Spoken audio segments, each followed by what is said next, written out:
बिस्मिल्लाहिर्रहमानिर्रहीम। Dear students, welcome to biology class. Biology में हमने कल चैप्टर नंबर 9 शुरू किया था, जिसका नाम था ट्रांसपोर्ट। और काफी टॉपिक हमने इसमें कवर कर लिए थे, थोड़ा सा उनको रिपीट करते हैं। ट्रांसपोर्ट चैप्टर में जो सबसे पहली चीज मैंने आपको समझाई वो था ट्रांसपोर्टेशन। और ट्रांसपोर्टेशन के हवाले से मैंने आपको बताया था कि ट्रांसपोर्टेशन होता है जी चीजों को एक जगह से दूसरी जगह लेकर जाना, मूव करना। अगर आप एक चीज को उठा के दूसरी जगह लेकर जा रहे हैं, इसको आप ट्रांसपोर्टेशन कहते हैं। लिविंग ऑर्गेनिजम्स, चाहे वो छोटे यूनिसेलुलर माइक्रोस्कोपिक लिविंग ऑर्गेनिजम्स हो या हायर ऑर्गेनिजम्स जैसे कि प्लांट होते हैं, एनिमल्स होते हैं, ये हो, दोनों तरह के लिविंग ऑर्गेनिजम्स में ट्रांसपोर्टेशन होती है। क्योंकि दोनों तरह के ऑर्गेनिजम्स जो है वो एनवायरनमेंट से चीजें लेते हैं अपनी बॉडी के अंदर, या बॉडी से कोई भी चीज जो है वो एनवायरनमेंट में रिलीज भी करते हैं। इसी तरीके से जो हायर ऑर्गेनिज्म होते हैं, उनके एक जगह पे सब्सटेंसेस मौजूद होते हैं, ये उनको दूसरी जगह पर लेकर जाना होता है। तो ट्रांसपोर्टेशन आपको दोनों तरह के ऑर्गेनिजम्स में मिलती है। जो हायर ऑर्गेनिजम्स होते हैं जैसे कि प्लांट हो गया, एनिमल हो गया, इनके अंदर एक अच्छा ट्रांसपोर्ट सिस्टम मौजूद होता है जो कि ये काम करेगा। जबकि जो माइक्रोस्कोपिक ऑर्गेनिजम्स होते हैं, चूंकि उनकी बॉडी बहुत छोटी होती है, एक सेल की होती है, लिहाजा इनके अंदर कोई सिस्टम तो मौजूद नहीं होता, और ये ट्रांसपोर्ट करते हैं जी प्रोसेस, सिंपल जो प्रोसेस होते हैं, osmosis, diffusion, active transport, in process के जरिए ये अपने एनवायरनमेंट से अंदर चीजें लेकर आते हैं या अपने अंदर से एनवायरनमेंट में चीजों को रिलीज करते हैं। तो फिर जो माइक्रोस्कोपिक ऑर्गेनिजम्स ट्रांसपोर्ट के लिए जिन प्रोसेस को इस्तेमाल करते हैं, थोड़ा सा मैंने आपको उनके बारे में बताया था। पहला था पैसिव ट्रांसपोर्ट। पैसिव ट्रांसपोर्ट क्या होता है जी, कि अगर मॉलिक्यूल्स जो है वो हाई कंसेंट्रेशन से मूव करके लो कंसेंट्रेशन की तरफ जाए, इसको आप कहते हो पैसिव ट्रांसपोर्ट। यानी जहां ज्यादा है वहां से ट्रेवल करके जहां लो है वहां जाना, इसको आप कहते हो पैसिव ट्रांसपोर्ट। और पैसिव ट्रांसपोर्ट में एनर्जी की रिक्वायरमेंट नहीं होती। पैसिव ट्रांसपोर्ट की दो टाइप्स होती हैं, एक ऑस्मोसिस और एक डिफ्यूजन। दोनों चीजें जो है, ऑस्मोसिस और डिफ्यूजन, दोनों में मॉलिक्यूल्स जो है वो हाई कंसंट्रेशन वाले एरिया से मूव करके लो कंसंट्रेशन वाले एरिया की तरफ जाते हैं। दोनों के अंदर एनर्जी की जरूरत नहीं होती। बस फर्क यह है कि बायोलॉजी में अगर हम गैसेस की ट्रांसफर देख रहे होते हैं तो हम कहेंगे ये डिफ्यूजन है, और अगर हम वाटर की ट्रांसपोर्टेशन देख रहे होंगे तो हम कहेंगे ये ऑस्मोसिस है।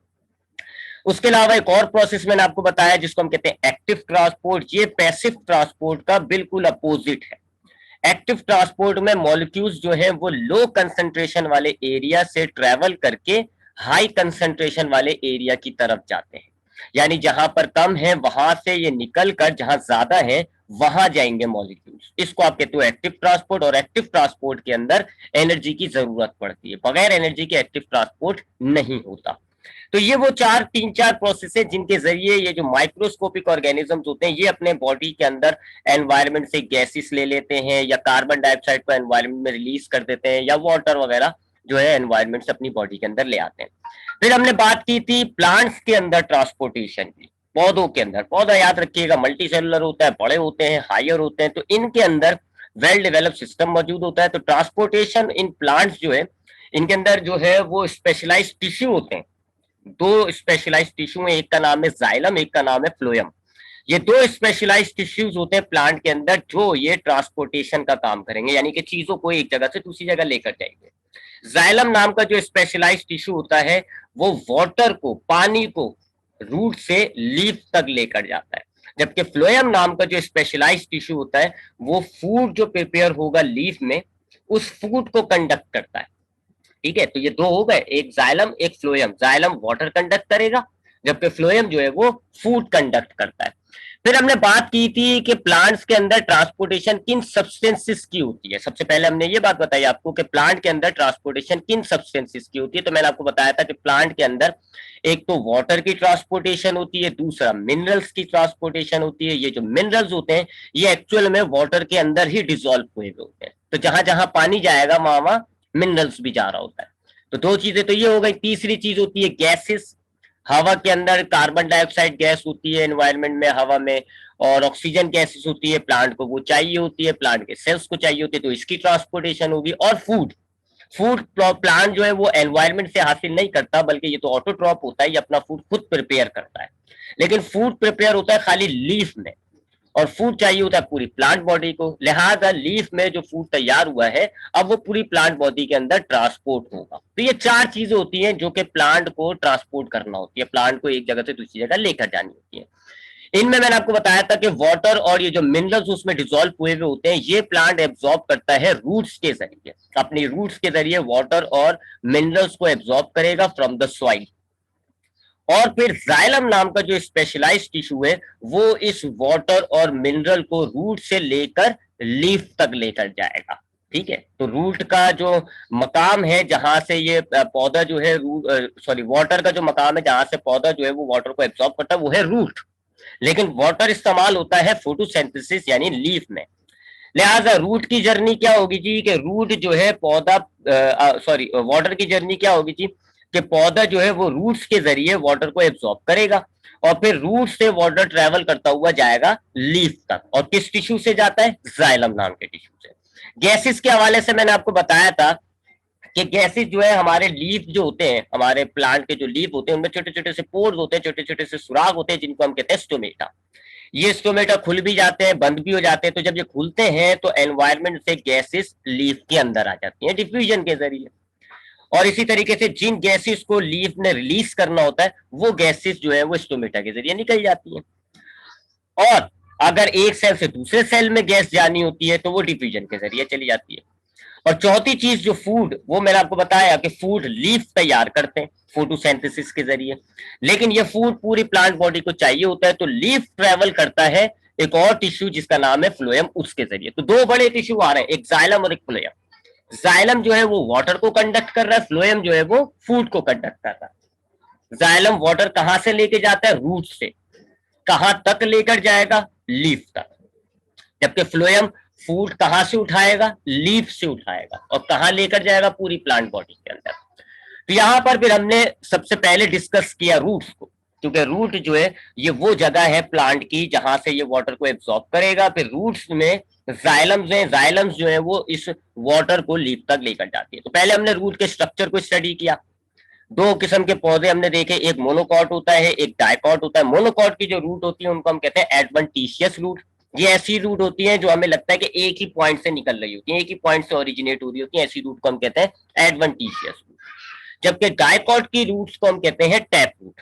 टैप रूट कैसी होती है जी? एक मेन रूट होती है जिसको आप कहते हो प्राइमरी, फिर प्राइमरी रूट में से ब्रांचेस निकलती है, उन ब्रांचेस को हम कहते हैं सेकेंडरी रूट, और फिर सेकेंडरी रूट से ब्रांचेस निकलती है जिनको हम कहते हैं टर्शियरी रूट। तो ये हाईली ब्रांच सिस्टम होता है। टैप रूट जो है इसमें ब्रांचेस बनी हुई होती है अच्छी खासी।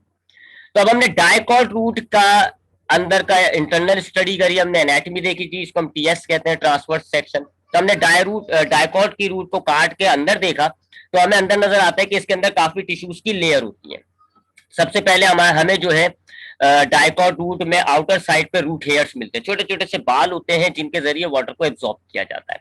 उसके बाद दो तीन लेयर्स हमारे पास एपिडर्मस टिश्यू की होती हैं, उसके बाद काफी सारी लेयर्स हमारे पास कॉर्टेक्स की होती हैं, बीच में एक गोल डार्कर रीजन होता है जिसको हम कहते हैं स्टील। स्टील के अंदर हमें मिलते हैं जाइलम और फ्लोएम।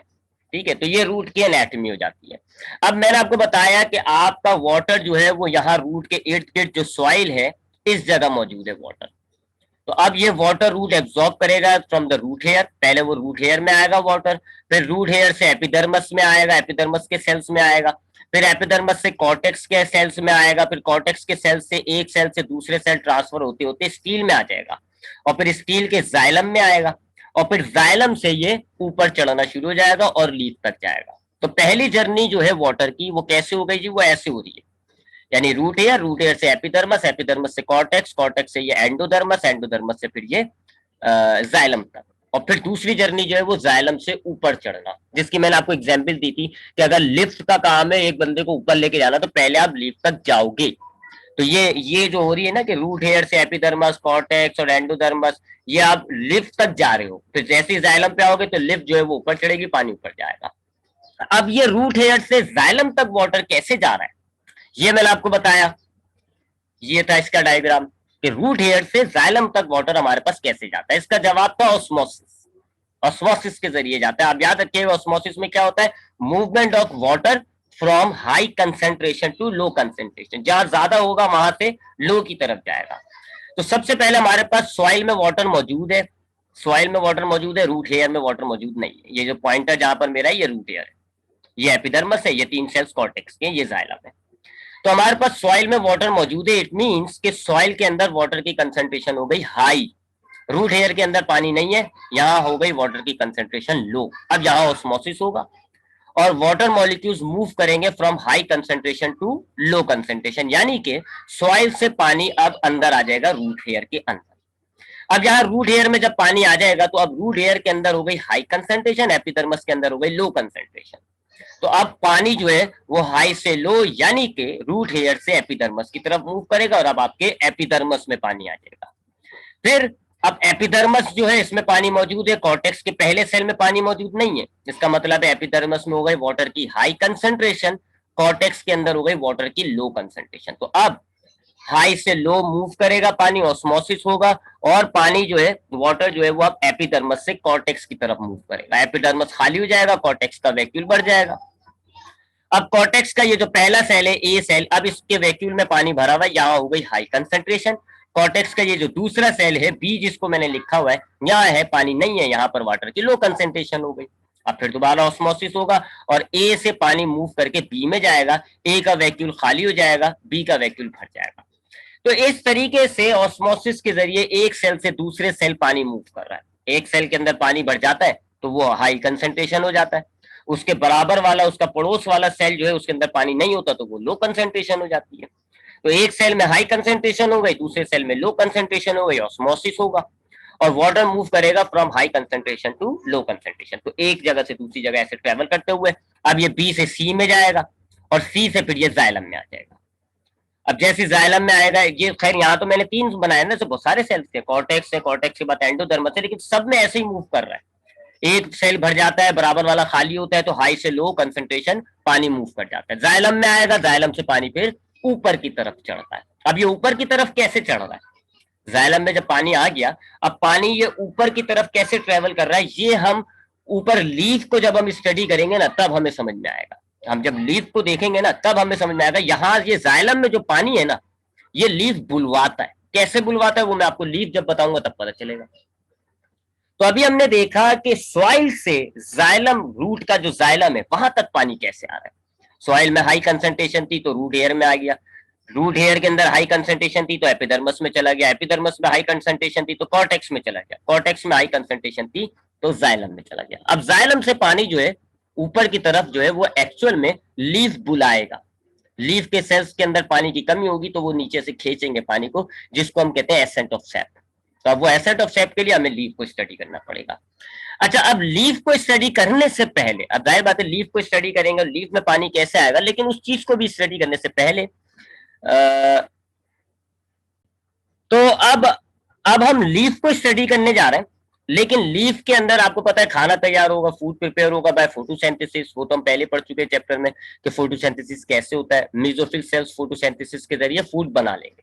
अब वो फूड कैसे डिस्ट्रीब्यूट होगा पूरी बॉडी के अंदर, और वो मैंने आपको बताया कि जाइलम से पानी लीफ ऊपर बुलवाएगा, तो वो कैसे बुलवाएगा, उन सब को स्टडी करने से पहले हमें लीफ के अंदर एक और प्रोसेस होता है जिसको हम कहते हैं ट्रांसपायरेशन, हमें वो समझना पड़ेगा। ठीक है, अभी हम बात ये नहीं कर रहे कि लीफ के अंदर फूड प्रिपेयर होने के बाद डिस्ट्रीब्यूट कैसे होगा ना, मैं अभी ये बात बता रहा हूं आपको कि लीफ जो है वो जाइलम से पानी बुलवाएगा कैसे। मैं अभी आपको एक और प्रोसेस होता है जिसको हम कहते हैं ट्रांसपायरेशन, जो कि लीफ में होता है। आपने अक्सर देखा होगा बैकग्राउंड में आपको एक पिक्चर नजर आ रही है, हमारे लीफ के ऊपर ऐसे बाजू का पानी की बूंदे पड़ी हुई नजर आती है। ठीक है, तो ये ट्रांसपायरेशन का जो प्रोसेस है पहले इसको जरा समझते हैं। ट्रांसपायरेशन क्या होता है? अच्छा, ट्रांसपायरेशन क्या होता है जी, कि हमारे पास कंटिन्यूसली वाटर जो है वो रूट एब्सॉर्ब करती रहती है। डायग्राम में आपको नजर आ रहा होगा कि कंटिन्यूसली, रूट्स की आंखें तो नहीं होती ना, रूट्स के अंदर कोई पैमाना तो नहीं है, रूट को जहां पानी मिलेगा एब्सॉर्ब करता रहेगा, हाई कंसंट्रेशन लो कंसंट्रेशन पानी अंदर आता रहता है। तो रूट कंटिन्यूसली वाटर को एब्सॉर्ब करती रहती है और कंटिन्यूसली रूट जो है इन वाटर को ऊपर लीफ तक पहुंचाती रहती है। हमारे पास लीफ में समझ लें आप कंटिन्यूसली पानी आता रहता है, लीफ में बहुत सारा पानी जमा हो जाता है, लेकिन ये सारा पानी फोटोसिंथेसिस में इस्तेमाल नहीं हो पाता। ठीक है ना, सारा पानी फोटोसिंथेसिस में इस्तेमाल नहीं हो पाता, बहुत सारा पानी बच जाता है। उस बचे हुए पानी को हम कहते हैं एक्सेस वाटर, यानी ज्यादा पानी, फालतू पानी।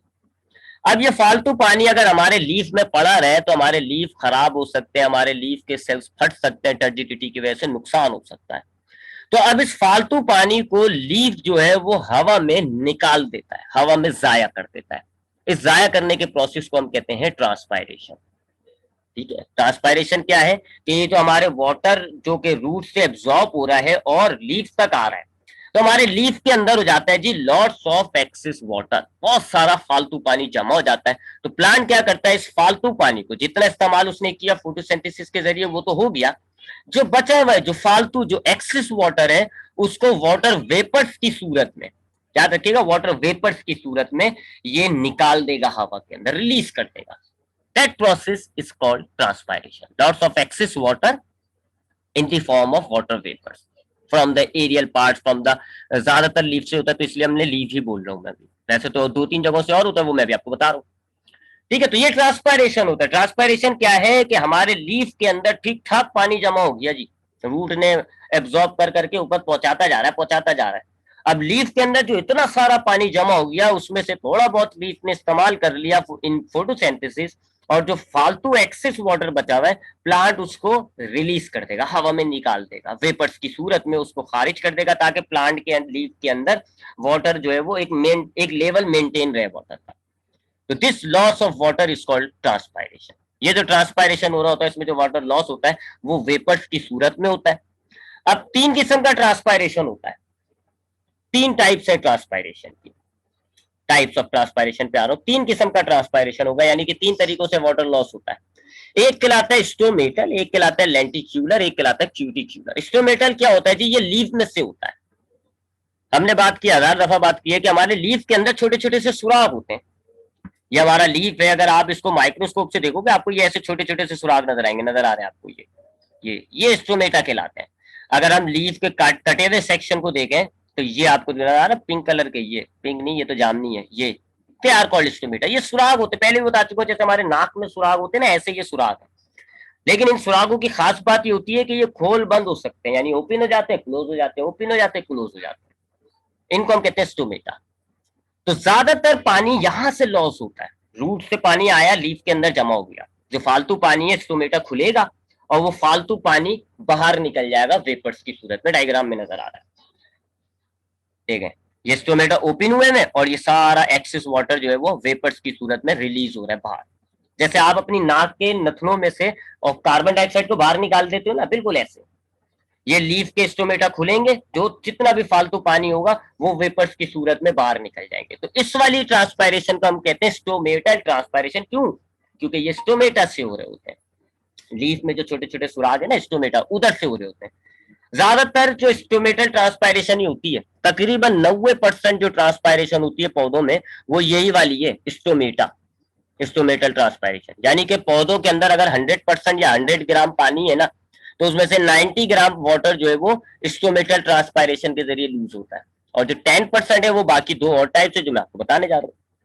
तो ट्रांसपायरेशन, लॉस ऑफ वाटर जिसको आप कह रहे हो वो है ट्रांसपायरेशन, फालतू पानी का हवा में वेपर्स की सूरत में निकालना, इसको आप कहते हो ट्रांसपायरेशन। पहली टाइप होगा स्टोमेटल, जिसमें लीफ के जो स्टोमेटा है वो खुलेंगे और वाटर जो है वो वेपर्स की सूरत में हवा में निकल जाएगा, जस्ट लाइक जैसे आप एक्सेल करते हो ना, हवा नाक में से निकालते हो, बिल्कुल ऐसे। दूसरी टाइप जो होती है ट्रांसपायरेशन की, इसको हम कहते हैं क्यूटिक्यूलर ट्रांसपायरेशन, क्यूटिक्यूलर ट्रांसपायरेशन। अब ये क्यूटिकल क्या होती है जी, हमारे लीफ के ऊपर, ये हमारा लीफ है जी, ठीक है जी, ये इसके नीचे ये वाले जो सेल हैं इसको हम कहते हैं मेसोफिल सेल्स, ये फोटोसिंथेसिस करते हैं, ये वाले जो आपको लंबे लंबे नजर आ रहे हैं ना, ये they are called mesophyll cells and they are responsible for photosynthesis. और ये वाले जो सेल हैं ये एपिडर्मस है, हम पहले पढ़ चुके हैं, एपिडर्मल टिश्यूज, लीफ, रूट और स्टेम की जो आउटर लेयर होती है वो एपिडर्मस से बनी हुई होती है। तो ये हमारे लीफ की आउटर लेयर है, ये वाली ऊपर वाली भी है, एक ये नीचे वाली भी। तो इसको आप कहते हो अपर एपिडर्मस, इसको आप कहते हो लोअर एपिडर्मस। इन अपर और लोअर एपिडर्मस के ऊपर एक ट्रांसपेरेंट लेयर चढ़ी हुई होती है, नजर आ रहा होगा आपको, एक बिल्कुल ट्रांसपेरेंट लेयर चढ़ी हुई होती है, उस लेयर को हम कहते हैं क्यूटिकल, बिल्कुल पतली सी।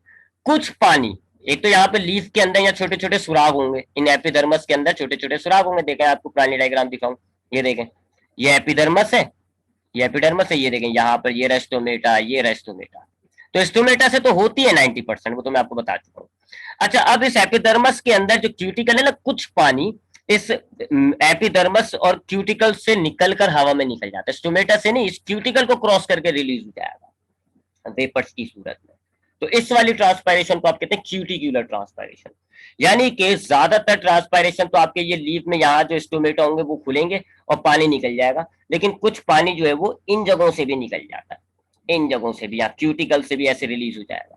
यानी पहले एपिडर्मस में आएगा, एपिडर्मस के सेल में आएगा, फिर इस क्यूटिकल को क्रॉस करते हुए हवा में निकल जाएगा। तो उस वाली ट्रांसपायरेशन को आप क्यूटिक्यूलर ट्रांसपायरेशन कहते हो, क्योंकि वो क्यूटिकल से हो रही है, स्टोमेटा से नहीं हुई है, वो क्यूटिकल से हुई है, तो इसको आप कहते हो क्यूटिक्यूलर ट्रांसपायरेशन। तो ये दो टाइप हो गई। अगर वाटर लॉस हो रहा है स्टोमेटा से तो आप कहोगे स्टोमेटल ट्रांसपायरेशन, अगर वाटर लॉस हो रहा है क्यूटिकल क्रॉस करके तो आप कहोगे इसको क्यूटिकल ट्रांसपायरेशन। तीसरी टाइप जो होती है उसको हम कहते हैं लेंटिक्यूलर ट्रांसपायरेशन। अब लेंटिक्यूलर ट्रांसपायरेशन होती है जी लेंटिकल्स के जरिए। अब ये लेंटिकल्स क्या है? पहली बात तो ये सब में नहीं होते। आपने देखा होगा कुछ ऐसे पौधे होते हैं जिनका स्टेम जो है वो ब्राउन कलर का वुडी हो जाता है, लकड़ी वाला, जिसको हम कहते हैं उर्दू जबान में दरख्त।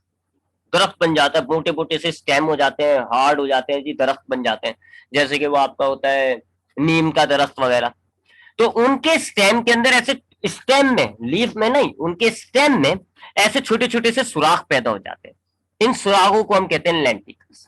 एक्चुअल में अगर आप इनको ये देखें, ये उनका टीएस है, तो उनके स्टेम की जो एपिडर्मस है ना वो फट जाती है जगह जगहों से। एपिडर्मस, ये देखें, ये एपिडर्मस है और जगह जगह से वो एपिडर्मस फट जाती है। तो वो फटा हुआ हिस्सा जो है उसको हम कहते हैं लेंटिकल्स। फ्रूट्स में भी हमें नजर आती है अक्सर, ये आपने एप्पल के अंदर ऐसे व्हाइट व्हाइट से स्पॉट्स देखे होंगे, दे आर लेंटिकल्स। तो हमारे ये जो वुडी स्टेम्स होते हैं इनके अंदर एक खास किस्म की ग्रोथ होती है जिसको हम कहते हैं सेकेंडरी ग्रोथ, और उस सेकेंडरी ग्रोथ की वजह से ये ब्राउन कलर के हार्ड वुडी स्टेम बन जाते हैं।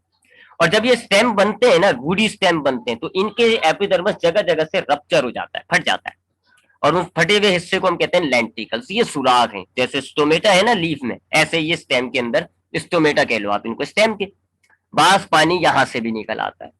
कुछ फालतू पानी जो है वो इन लेंटिकल्स के जरिए भी हवा के अंदर निकल जाएगा। तो इस वाली ट्रांसपायरेशन को आप कहोगे लेंटिक्यूलर ट्रांसपायरेशन। ठीक है, तो ये तीन टाइप्स हो गए ट्रांसपायरेशन की। तो ट्रांसपायरेशन क्या है? पौधा जो फालतू पानी होता है उसको हवा में निकाल देता है, फालतू पानी को, एक्सेस वाटर को हवा में निकाल देगा। किस शक्ल में? वाटर वेपर्स की शक्ल में।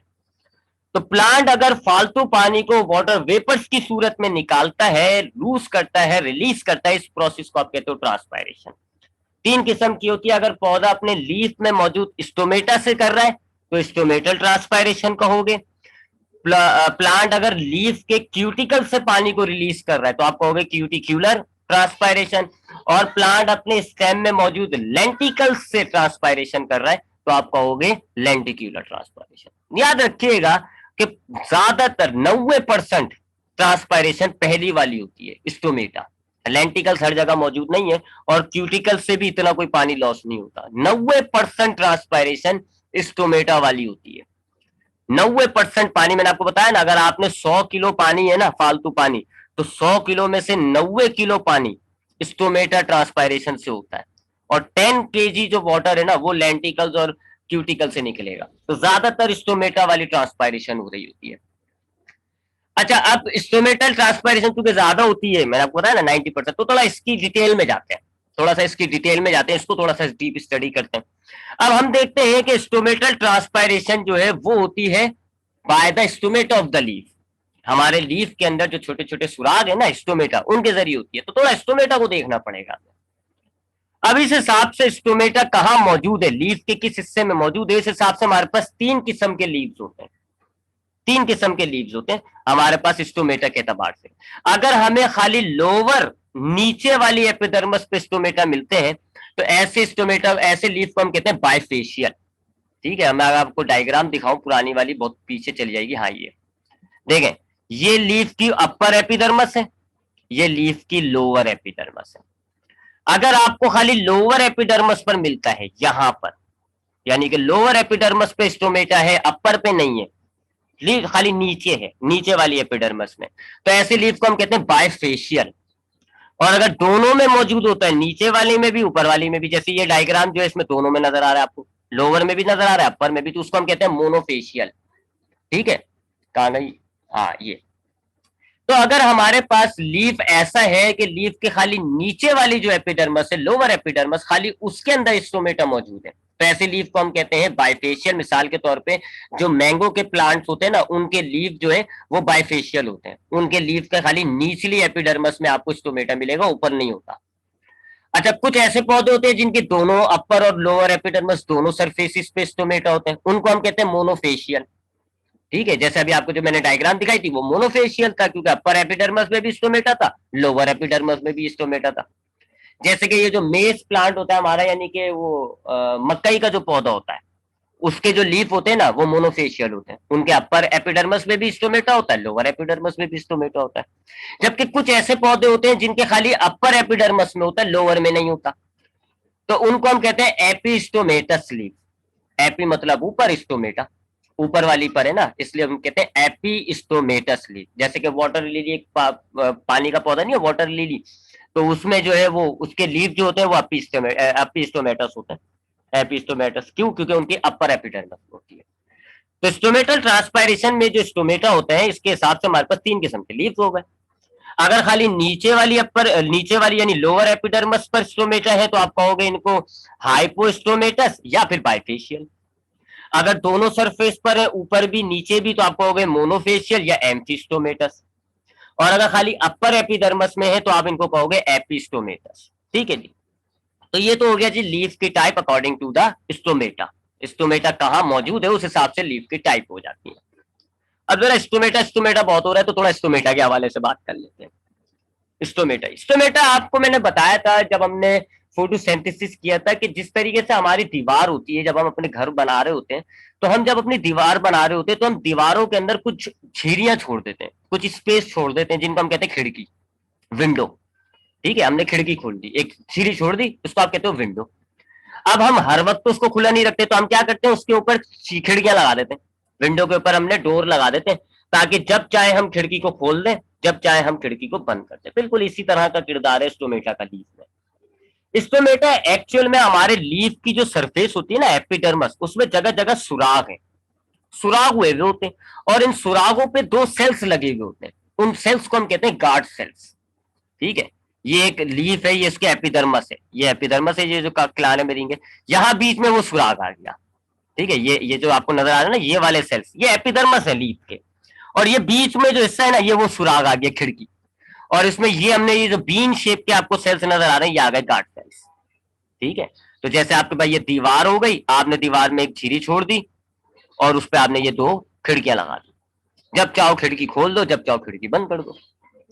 तो स्टोमेटा क्या है, सुराग है, पोर्स होते हैं हमारे लीफ के अंदर, जगह जगह पोर्स पाए जाते हैं, इन पोर्स को हम कहते हैं स्टोमेटा। और इन पोर्स के ऊपर दो खास किस्म के सेल्स होते हैं, बीन शेप के सेल्स होते हैं, इन सेल्स को हम कहते हैं गार्ड सेल्स। ये गार्ड सेल्स बंद हो जाते हैं तो स्टोमेटा बंद हो गया, सुराग बंद हो गया, खिड़की क्लोज। ये गार्ड सेल्स ऐसे एक दूसरे से दूर होंगे तो सुराग खुल जाएगा, स्टोमेटा ओपन हो जाता है।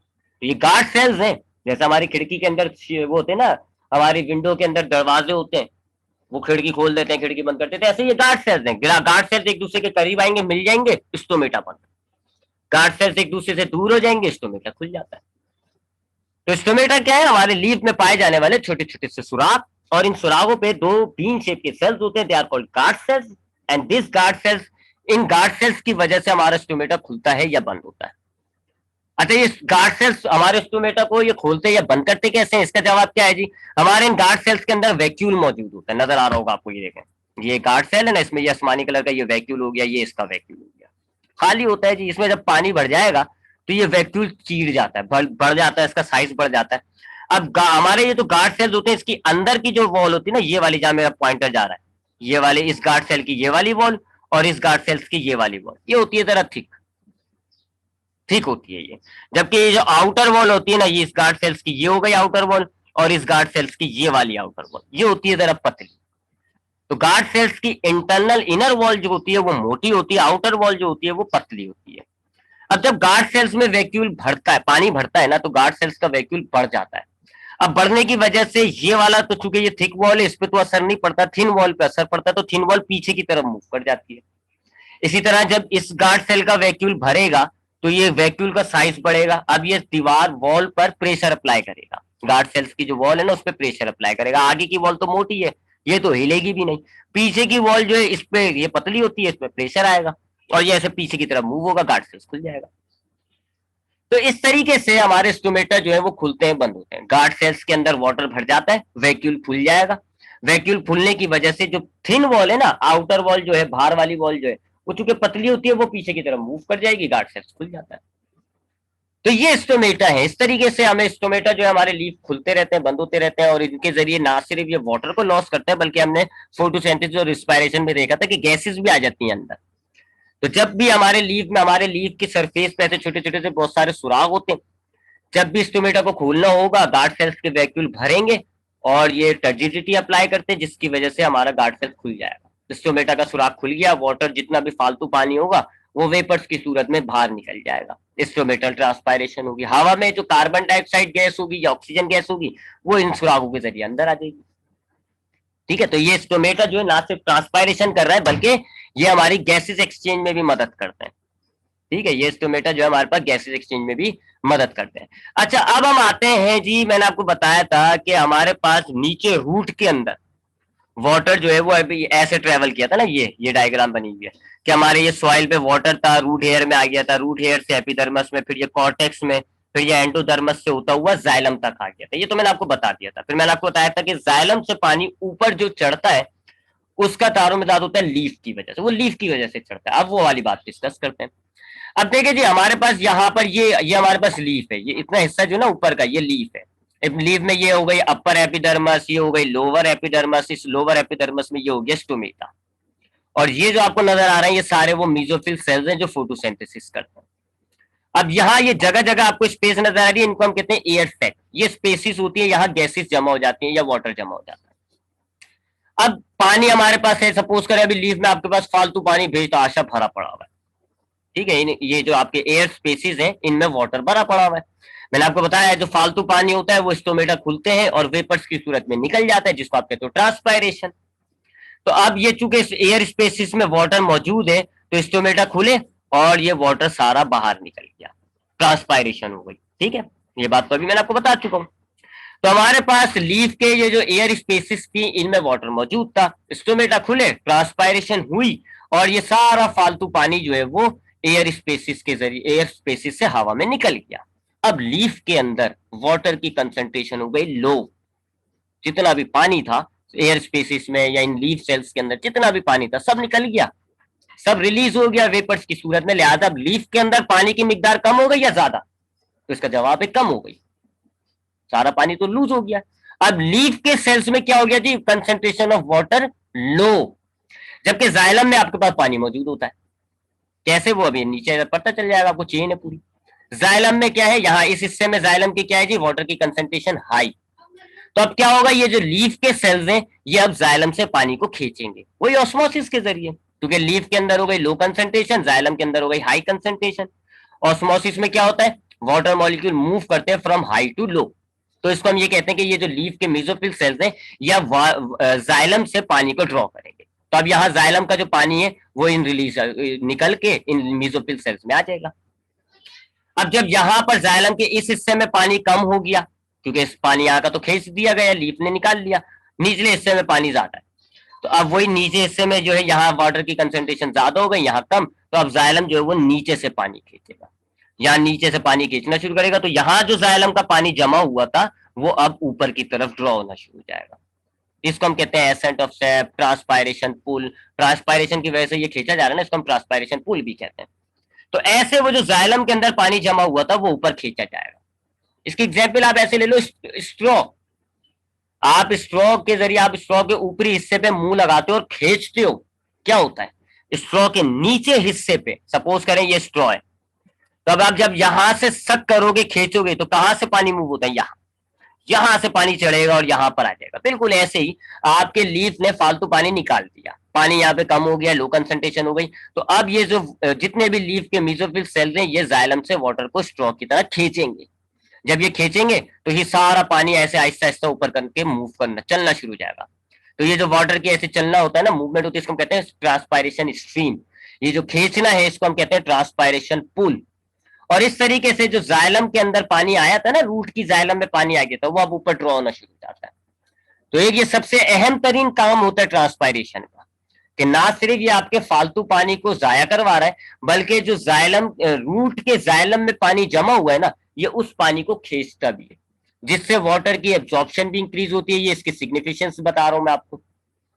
सिग्निफिकेंस का मतलब हो गया ट्रांसपायरेशन के फायदे। एक तो ट्रांसपायरेशन की वजह से क्या होता है कि आपने देखा कि ट्रांसपायरेशन पानी को खींचता है, जिससे क्या होता है हमारे जो जाइलम का पानी है वो ऊपर चढ़ना शुरू हो जाता है। ये फायदा हो गया। दूसरा, ट्रांसपायरेशन जितना ज्यादा होगा पानी उतना ज्यादा खींचा जाएगा, और जितना ज्यादा पानी खींचा जाएगा रूट उतना ज्यादा पानी एब्जॉर्ब करेगा। तो रेट ऑफ एब्जॉर्प्शन जो है ना रूट का पानी एब्जॉर्ब करने की सलाहियत वो भी बढ़ेगी। जितना ज्यादा ट्रांसपायरेशन होगा उतना ज्यादा पानी खींचा जाएगा और रूट उतना ही ज्यादा एब्जॉर्ब करता है। तीसरा फायदा, फालतू पानी से जान छूट जाती है। जितना भी एक्सेस वाटर होता है ट्रांसपायरेशन के जरिए वो निकल जाता है। चौथा फायदा, ट्रांसपायरेशन कूलिंग इफेक्ट पैदा करता है। अब जाहिर बात है आपके सामने लीफ में से पानी निकल रहा है, तो जो लीफ के से जुड़ी हुई हवा की लेयर होती है उसमें पानी मौजूद हो जाता है, और उससे जो है लीफ को एक कूलिंग इफेक्ट प्रोवाइड होता है। तो ट्रांसपायरेशन की वजह से कूलिंग इफेक्ट भी आता है। और ये जो स्टोमेटा खुल रहे हैं, बंद हो रहे हैं, इनसे ना सिर्फ पानी ट्रांसपायरेशन हो रहा है बल्कि रेट ऑफ फोटोसिंथेसिस और रिस्पायरेशन भी इंक्रीज होगा, क्योंकि जितना स्टोमेटा खुलेगा गैसेस एक्सचेंज उतनी ज्यादा होंगी और फोटोसिंथेसिस और रिस्पायरेशन उतना ही ज्यादा इंक्रीज होगा। तो ट्रांसपायरेशन के काफी फायदे भी हैं, लेकिन एक आध नुकसान भी है। नुकसान ये है कि वो पौधे कुछ जगहों पे ये नुकसान देता है। कहाँ पे? जैसे कि आपके कुछ ऐसे इलाके होते हैं जहां पानी की इंतहाई कमी होती है, और गर्म इलाके होते हैं, रेगिस्तान वगैरह। अब वहां पानी की कमी है और गर्मी भी है। अब गर्मी है तो चूंकि हमें पता है ट्रांसपायरेशन कूलिंग इफेक्ट पैदा करता है, तो अब पौधा क्या करेगा जी, गर्मी लग रही है उसको तो वो कूलिंग इफेक्ट चाहेगा, तो वो ट्रांसपायरेशन करने लग जाता है, वाटर लॉस करता रहेगा ताकि लीफ के ऊपर जो हवा है उधर कूलिंग इफेक्ट आ जाए, लीफ को कूलिंग इफेक्ट मिलना शुरू हो जाए। तो अब जितनी गर्मी होगी पौधा उतनी ही ट्रांसपायरेशन करता जाएगा, लेकिन वहां पानी की भी तो कमी है, गर्म इलाके है ना, वहां पानी की कमी है, तो पौधे को पानी की कमी का सामना करना पड़ता है। इसकी मिसाल ऐसे ले लो कि जितनी ज्यादा गर्मी होगी आप उतना ज्यादा एसी खोलोगे ना, लेकिन बिल भी तो आएगा, बिल भी तो आएगा ना, बिल उतना ही ज्यादा आएगा जितना आप एसी खोलोगे। इसी तरीके से गर्म इलाकों के अंदर क्योंकि गर्मी होती है, वहां कूलिंग इफेक्ट पैदा करने के लिए पौधा जो है वो ट्रांसपायरेशन बढ़ा देता है, वो ज्यादा ट्रांसपायरेशन करना शुरू कर देता है, जिससे उसको कूलिंग इफेक्ट मिलना शुरू होता है। लेकिन साथ साथ नुकसान क्या होता है कि जितना ज्यादा ट्रांसपायरेशन होगा पानी उतना ज्यादा जाया हो जाएगा, और पौधों को उन इलाकों में पानी की कमी होती है। तो वहां पौधे जो है वो अक्सर गर्मी में, आपने देखा ना गर्मी के अंदर पौधे मर जाते हैं, जितनी ज्यादा गर्मी पड़ती है पौधे हम देखते हैं उतने ज्यादा मर जाते हैं। वजह यही है कि गर्मी पड़ने की वजह से उन्होंने अपना ट्रांसपायरेशन इंक्रीज कर दिया, पानी की एब्जॉर्प्शन जो है वो उनकी इतनी नहीं थी, पानी वहां कम है, तो पानी की कमी हो जाती है, किल्लत हो जाती है, जिससे वो मर जाते हैं। तो ये था जी ट्रांसपायरेशन। हमने देखा ट्रांसपायरेशन क्या चीज है, और हमने वो भी देख लिया कि रूट से जाइलम तक जो पानी आया वो किस तरीके से ऊपर चढ़ा। अब यहां तक अगर आपको कोई सवाल